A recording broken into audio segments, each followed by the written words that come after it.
I went to a really beautiful spiritual event hosted by Erika Buenaflor. She is a curandera and a woman all around that I admire so much. Literally manifested this moment here because I've been focusing a lot on really learning how to apply intention into my life and also manifest things. And I'm just like, I want to put the law of attraction to an actual test. Like, I want to see if this stuff really works. So I'm like, I'm gonna go for it. I'm really going to try it, act as if, really embody the energy, and I'm just gonna try it out to see if it's actually true, if it actually works. Because if I ever want to share my experience, I actually want proof in my life that I can really manifest whatever I want to manifest, right? Because so many people talk about it, but I'm just like, we're always manifesting, I guess. We're always creating our reality, whether we know it or not, consciously or unconsciously.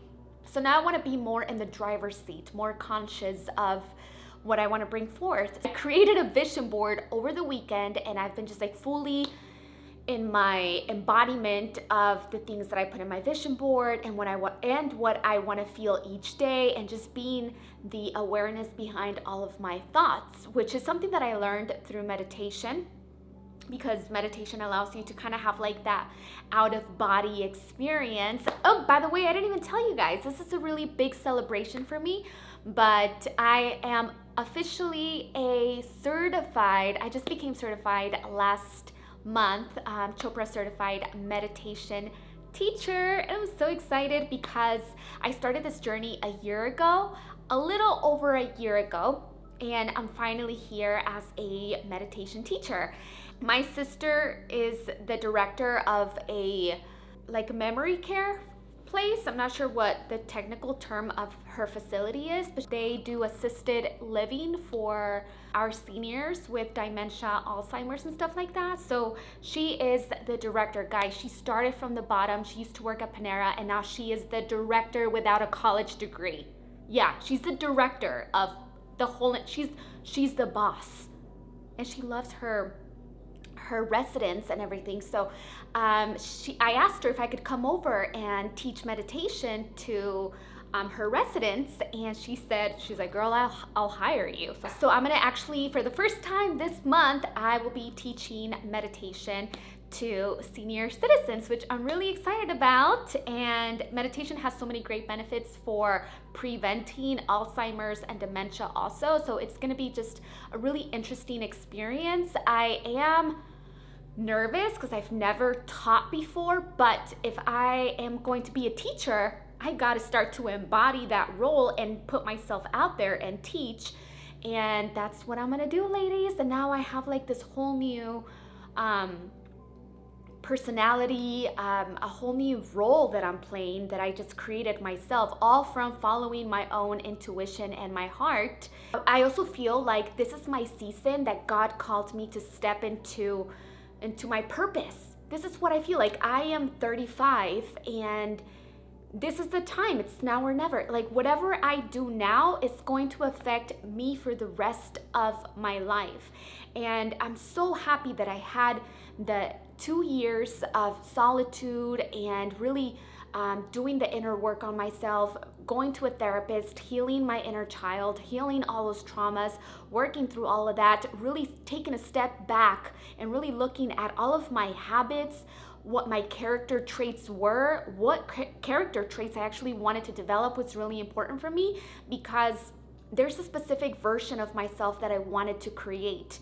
And it took so much solitude and time, because the truth of the matter is that even people that are well-meaning, that they have great intentions when they give you advice, the truth of the matter is that nobody knows what's best for you. Nobody knows what's best for you. There are, of course, cases and circumstances where people are really misguided due to a certain kind of addiction, a drug problem or something like that, and that's different. And of course, children need guidance also. But there comes a point in a human's life where if they are in a place where they're able to make decisions for themselves, we really should allow them to do so and not interfere and project our own beliefs of how they should look. And that's a lesson that I learned with some people that were really close to me. I envisioned them as certain people, and so I always projected, oh no, you can do this, you can do this, you can do that. Well-meaning intentions, but at the end of the day, I'm like, I don't know what God has in store for this person. I don't know what this person's actual life path is or what this person's karma is. So who am I? Who am I to believe that I know what's best for that person?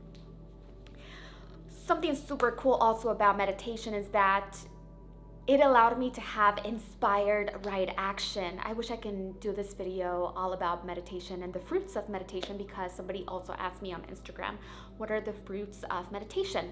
But inspired right action is something that is just within me now because of meditation, right? It's like you start to develop this sense of like just knowing what the right thing for you to do is, even if that situation is challenging, even if it's a big life changing decision, right? For me, the career aspect of it was a big one. And I also, for a time in my life, for a long time in my life, I cared so much about what people thought about me. I wanted to people please, so I would always let myself down because I always wanted to people please.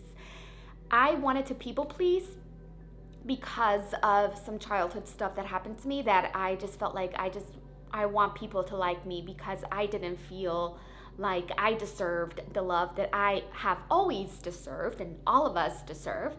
But inspired divine right action, once you need to make a decision, you know what the right thing is to do. And most importantly, you're not asking around, what do you think I should do with this? Should I do this? Should I do that? Even if it's something super major, you just know and you do it and you trust God. You have faith. You keep reminding yourself every single day, I have faith in you. I have faith in you. I have faith in you.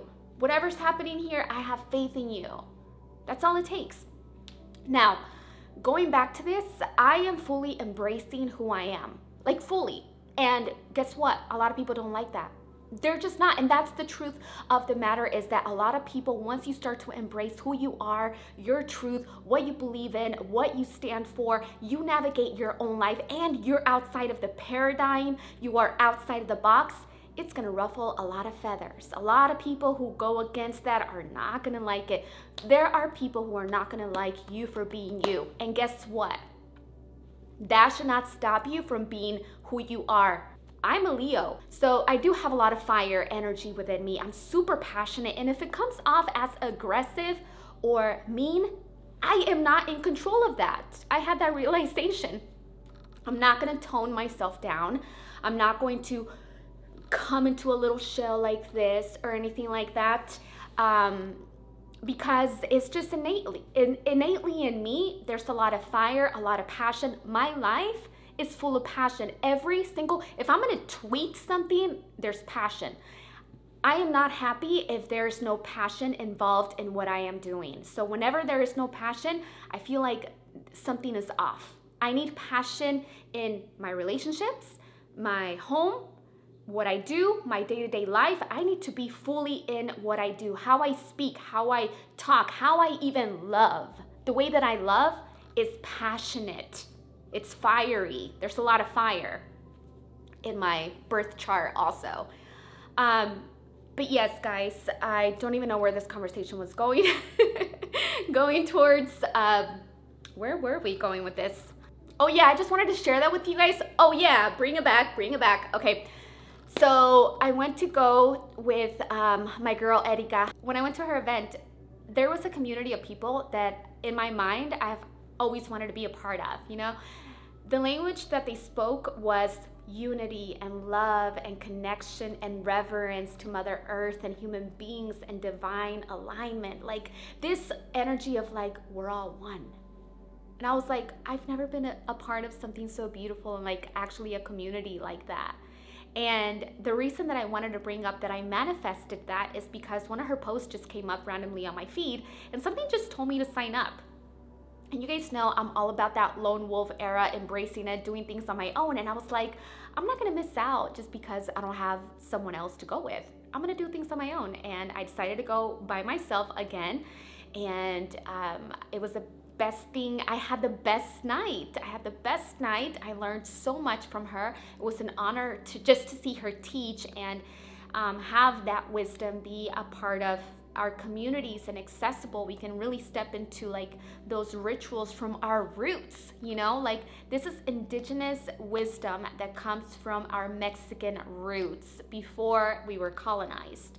And for me, that's something that I truly respect and honor, and I want to embrace more my ancestors, my culture in that deep sense, the language, you know. I come from an area in Michoacan. My ancestors are they are Purépecha, which is, I believe, how you say it, Purépecha. And they have these beautiful traditions and everything. And I want to go back to Mexico, where I was born, in Zacapu, Michoacan, and go deeper into that, go deeper into learning about my ancestors, their food, their music, their rituals, what they believed in, what kind of herbs they used for healing in that specific area. I want to be so much more in tune with my roots, you know, just really go back and learn about where I come from. You know, I did do an ancestry test, and I think there was like a 70% of my blood does come from Spain, and there is an island, Tejeda, in Spain. So I know that's where my last name, Tejeda, comes from. But I also want to get to know the indigenous side of my roots as well, which I'm really excited to learn more and embrace that so much more. The reason that I wanted to say that I manifested, so this is the ending point here, I manifested it because on my vision board, in the future, I'm also studying to become a yoga teacher. So I am currently enrolled in a 500-hour yoga teacher training program, which is like the masters of becoming a yoga teacher. And it's not just about teaching the asanas, which is very popular here in the West. It's about the embodiment of the way of life that yoga is, you know, the virtues, the wisdom, the way of being. And so I had in my vision board this separate room in my backyard, and I'll share this with you guys. A separate room in my backyard where it's going to be a place where I can host my students for meditation, for the yoga, teaching them yoga, and really just teaching in my own home and having my own studio. And I had that in my vision board. And I guess I wasn't really specific, and this is my first time, again, just kind of trying out the manifesting type of thing, but I was not specific with the fact that I wanted that for my backyard. And I actually went to Erica's house. What I manifested was I went to her house, and she has a back house that where we were all in like our yoga mats, and she was in the center teaching us. And I was like, what? I literally just manifested this. Like, I had this moment in my vision board. It's just not what I specifically asked for because I was not specific. The universe just gave me like this, her event attendance flyer popped up in my feed on Instagram. And that was the universe saying, hey, this is what's on your vision board. This is what you've been focusing your energy on. And here it is. So it was a really cool experience, and I don't know, it's just really awesome just to kind of see the way that this world really works when you really allow yourself to not be limited by what you can see and feel, but like the other subtle but powerful dimensions that actually do exist. One of the main reasons that this is happening also is because of the lone wolf era. I'm telling you. If you have people in your life that are distracting you, that are doubting you, that are limiting you, that are planting that seed of doubt, that are not giving you props, healthy distance. Healthy distance. Even if it's for some time, you know, because sometimes it could be family. Even if it's for some time. And that's it. My boys are here. Have a blessed day, everybody, and I can't wait to see you.